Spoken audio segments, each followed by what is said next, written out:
Welcome back to Cooking Life with Des. Today, magluluto tayo o gagawa tayo ng beef macaroni salad.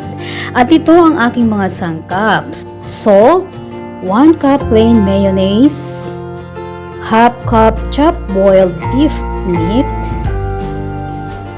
400 grams boiled macaroni noodles, 1 medium-sized red chopped onion, 2 medium-sized chopped cucumber, lemon juice, 1 piece only, medium-sized boiled potato, chop it just like that and let us start. Let us add all the ingredients.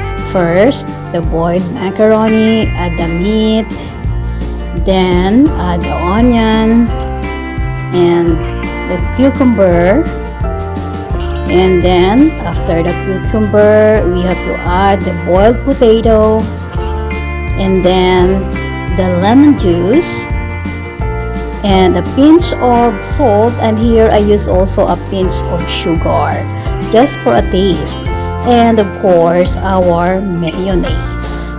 So let us add them all together.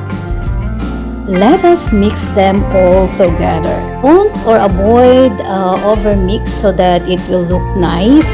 And just a tip guys, don't boil the macaroni so much.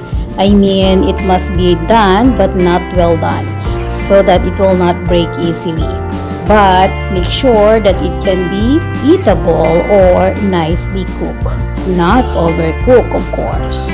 It's all done. These ingredients is all optional, but it's up to you if what kind of ingredients do you want. Oh, there's a lot of things out there that you can add up to this salad or salad to make it more delicious. You can use also fresh fruits or other type of vegetable. Hope that you like this video, and if you are new to my channel, please don't forget to subscribe, like, and share. Thank you.